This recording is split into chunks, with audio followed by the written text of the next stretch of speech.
이어서 오늘의 작전주 보도록 하겠습니다. 오늘 실적 발표가 있는 기업이기도 하고 테슬라 로보택시 자율주행 갈 때 단 한 번도 못 간 철저하게 소외가 됐고요. 오히려 현대차 그룹의 CEO 인베스트 데이 이후로 계속 주가가 빠진 그 기업입니다.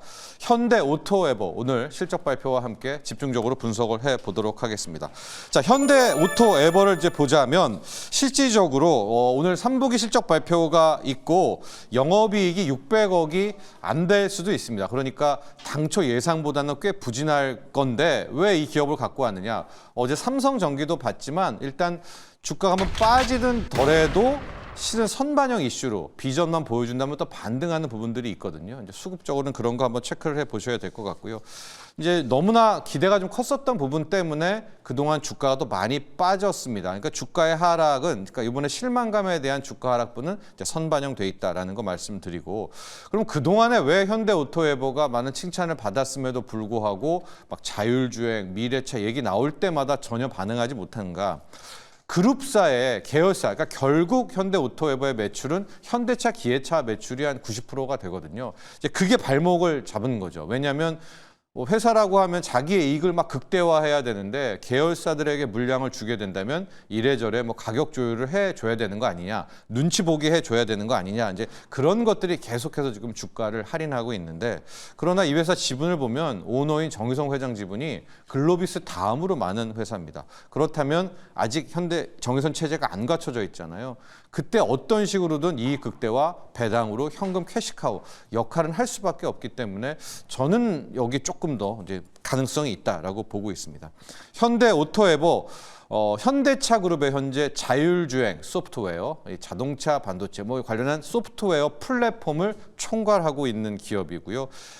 구 현대오토에버를 기억하실 텐데 여기에 오트론 그리고 내비게이션의 MN소프트 합쳐서 2021년에 이제 현재 현대오토에버가 완성이 됩니다. 크게 보면 우리가 소프트웨어 플랫폼 회사야, SDB의 회사라고는 하지만 아직은 매출이 소프트웨어, 차량용 소프트웨어가 20%고 전체적으로 돈은 이제 내비게이션에서 벌고 있거든요. 그런데 이거를 폄하할 수가 없는 게 이 소프트웨어 쪽의 매출과 이 성과가 급성장하고 있습니다. 특히 2021년 때부터 보고 나면은 이 그래프가 제가 준비되어 있는데 차량용 소프트웨어 쪽의 매출이 거의 10%, 20%씩 뚝뚝뚝 올라가고 있습니다. 특히 올해 상반기 같은 경우가 현대오토에버가 굉장히 엄청난 실적을 발표하지 않았었습니까? 그때를 겨눈했던 게 저 차량용 소프트웨어 부분의 매출이다. 그래서 800억짜리가 2천억, 3천억, 이제 4천억 이렇게 쭉쭉쭉 뻗어가고 있는 그런 상황이기 때문에 오히려 저게 주식할 때는 좋죠. 지금은 매출의 20%밖에 안 된다라는 것이 큰 성장성을 주게 되고요. 또 하나 현대오토에버가 많은 투자자들에게 집중 관심을 받게 된 것이 올해 연초 정의선 회장이 신년사 발표할 때 내년부터 2025년부터는 모든 차량에 SDV 체제로 바꾼다라는 겁니다. SDV 소프트웨어 디파인드 비클이라는 거죠. 이제 저 그림을 늘 기억하시면 될 텐데 이제 차가 엔진이고 이런 게 아니라 차를 통제하는 소프트웨어 중심으로, 즉 모빌리티로 바꾸게 하겠다라고 해서 앞으로 모든 저 차량용 소프트웨어 플랫폼을 전차종에다가 탑재를 한다라는 이야기를 이제 발표를 하면서, 그러면 현대차 중에서 누구 하나가 책임져야 되는데, 왜냐하면 남의 플랫폼을 현대차는 사이즈가 큰데 갖다 쓸 수는 없잖아요. 그래서 그러면 현대오토에버가 총괄하겠구나라고 해서 바로 소프트웨어 디파인드 비클 시대를 여는 거의 총하다, 여기서 주목을 받게 됐었습니다. 실질적으로 전기차 시대는 이제 모든 것의 핵심은 배터리 다음으로 중요한 것이 소프트웨어다라고 볼 수가 있겠고요. 내 차량에도 이미 플랫폼이 있는데 소프트웨어 있는데 하시겠지만은 그건 좀 다릅니다. 아마 지금 여러분들의 차량에 있는 거는 ECU라고 해서 이것도 이제 전기 장치기는 하지만은 지금 약간 좀 하급이죠. 이 ECU를 가지고 지금 미션 오일이 어때, 엔진 오일이 어때, 타이어는 공기압이 잘 들어와 있어. 브레이크는 어때? 이제 이게 섹터별로 이제 분산형으로 체크를 하는 건데 이게 이제 SDV 시대로 바뀌게 되면은 전반적으로는 구획으로 나뉘게 되고 약간 어려운 말이지만 중앙 집중 아키텍처라고 하죠. 이제는 플랫폼이 차 안에 들어가는 겁니다. 소프트웨어 플랫폼이 이런 시대로 바뀌게 되는데 실제로 현대 오토에버 같은 경우에는 모빌진 클래식이라는 소프트웨어 플랫폼을 이제 개발을 해서 이거를 몇 차 군데에다 이제 설치를 하게 된 겁니다. 그러면 지금의 ECU 방식이 아니라 이 플랫폼 전체가 전체 차를 다 통과를 하는 거예요. 그러면은 지금 배터리에는 뭐 무슨 문제가 생겼나, 뭐는 어땠나라는 것들을 이제 플랫폼 소프트웨어로 총괄을 할 수가 있게 된다라고 하는 겁니다.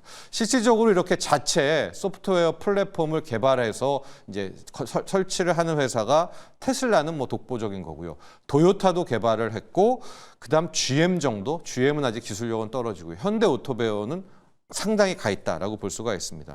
이런 기대감에 2분기 역대 실적 찍어서 주가가 거의 한 13만 원에서 순간적으로 18만 원을 갔었었는데 그때 대단했었죠. 영업이익도 뭐 600억, 700억에 육박하고 전년 동기 대비 30% 가고 야 이런 추세라면은 3분기 때도 현대 오토에버 실적도 좋고 주가도 날아가겠다라고 했는데 이후에 속속 3분기의 실적 전망치가 막 낮춰지더니 오늘 발표를 하는데 2분기가 685억이었잖아요, 영업이익이. 오늘은 600억도 안 될 것 같아요. 한 580억. 이제 이 정도의 이제 실망감으로 바뀌게 됐는데요. 이제 속내를 들여다보니까 분명히 당초에 예측했던 고객사들에 대한 단가 인상은 했습니다. 그러니까 제가 앞서도 말씀드렸듯이 계열사 눈치를 본 거는 아니거든요. 계열사들에게 단가 인상을 했는데 이제 3분기에 그 임금 인상하는 부분들을 일종의 이제 비용으로 잡아가면서 그 부분이 실적을 좀 깎아 먹었다라고 볼 수가 있습니다. 다만 고객사들의 단가 인상을 했음에도 불구하고 시장은 계속해서 좀 의심의 눈초리를 보내고 있는 것 같아요. 뭐 자율주행 테마도 전혀 받지 못하고 있고 주가도 18만에서 13만 원을 빼고 막 그러고 있는데 앞서도 얘기했지만은 현대 오토에버 좋은데 미래 성장 기업인데 매출처를 보니까 계열사들이 거의 90%네. 그러면 여기는 이익 극대화를 못 하잖아. 이제 이 논리가 계속해서 나오게 되는 겁니다. 그러면은 이게 이제 소위 말한 SDB의 부가가치는 있지만은 내부 거래하면서 다 깎아먹는다라는 거거든요. 다만 저는 이게 아직은 아니다라고 보는 게요. 현대 오토에버가 조금 더 돈을 많이 벌어야 되고 좀 더 성장해야 될 이유가 있습니다. 그게 이제 정의선 회장의 지분 때문인데 정의선 회장 체제가 아직은 여러 번 설명드렸지만은 완성이 안 됐습니다. 뭐 모비스 체제는 아버지 정몽구 시대 체제고요. 어떻게 되든 지배구조를 완성해야 되는데 지금 정의선 회장이 갖고 있는 기업들의 지분들을 쭉 나와 있잖아요. 모비스는 0.3%밖에 안 갖고 있어요. 현대차가 그나마 갖고 있는데 저것도 뭐 미비하고요. 글로비스가 역시 가장 많죠. 20%를 갖고 있고 그 다음으로 많이 갖고 있는 게 현대 오토에버입니다. 그리고 이제 현대 엔지니어링은 많이 갖고 있기는 하지만은 비상장이다 이렇게 보면 되기 때문에 저는 어떤 식으로든 당분간은 현대 글로비스뿐 아니라 현대 오토에버도 정의선 회장의 캐시카우 역할, 배당이든 뭐든 해야 될 것 같고요. 나중에 이제 이합집산을 할 거 아니에요. 이제 인적 분할도 하고 막 여기 찢어서 저기 찢어서 붙여서 할 때 합병 비율이 굉장히 중요한 건 아니겠습니까? 그런 것도 감안한다면 오히려 당분간은 성장성은 상당하다. 지분 체제로 봤을 때도 이런 말씀을 드리고 싶고요.